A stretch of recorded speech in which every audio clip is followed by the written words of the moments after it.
Negde kada sam počela zvanično da se bavim ovim poslom, nakon nekog određenog vremena počele su žene da se raspituju da li bi mogle i one da se šminkaju, da li je to dostupno samo javnim ličnostima, voditeljima, glumcima ili bi mogle i one nekad za neku priliku.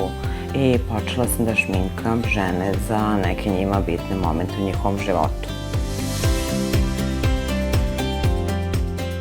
Nisam bila nikad neko ko je slepo pratio trendove. Uvek sam bila za to da svakoj ženi prilagodim šminku prema njenom licu, prema njenom senzibilitetu, prema njenom karakteru i da se ona sa tom šminkom na prvo mesto osjeća dobro. Otvorila sam školu šminkanja gde sam počela da obučavam ljude kako našminkati ljude prema njihovom obliku lica, obliku oka, senzibilitetu, karakteru. Moja škola je počela sa radom pre 15 godina i veliki broj ljudi koji je prošao kroz obuku u mojoj školi je pokazatelj toga koliko sam ja dala sebe, svoje energije i svog znanja tokom trajanja škole.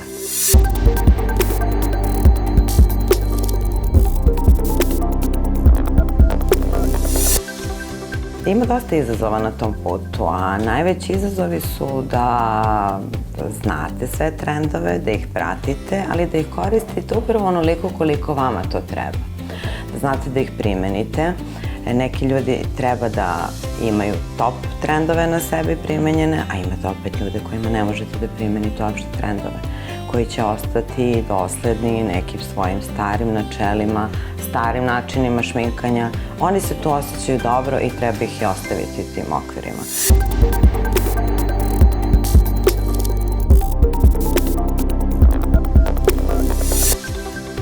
Ja ne mogu da se žalim na svoje poslovanje u Srbiji. Bilo bi jako neskromno kad bi se žalila na to. Nekako probudila se Srbija, ljudi su počeli dosta da se šminkaju, žene su počele da se šminkaju čak i za izlaske.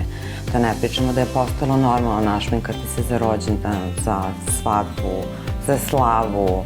Smatram da je Srbija i tekako postala dobro tržište. Sad, najveća tržišta su tržišta koja diktiraju trendove.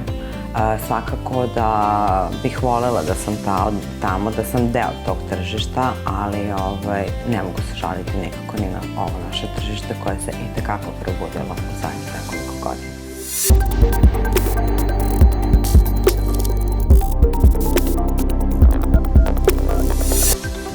Ne bi ja to ništa menjala. Ja sam jako zadovoljna ovim što radim i kojim tempom se sve ovo odvija. I kako su moji klijenti zadovoljni i koliko sam ja ispunjena svojim poslom, svojim klijentima, tako da nek ostane ovako i ja ću biti itekako srećna i zadovoljna.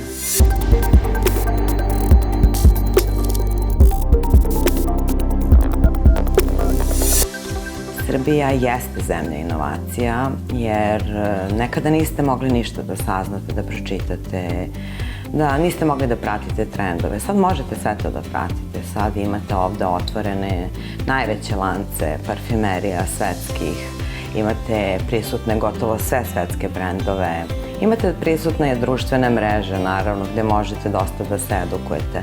Nekada žene nisu znale 10% onoga što se radi na njihovom licu. Sad i tekako znaju i znaju da koriste terminologiju, znaju da dođu da kažu šta žele, šta ne žele.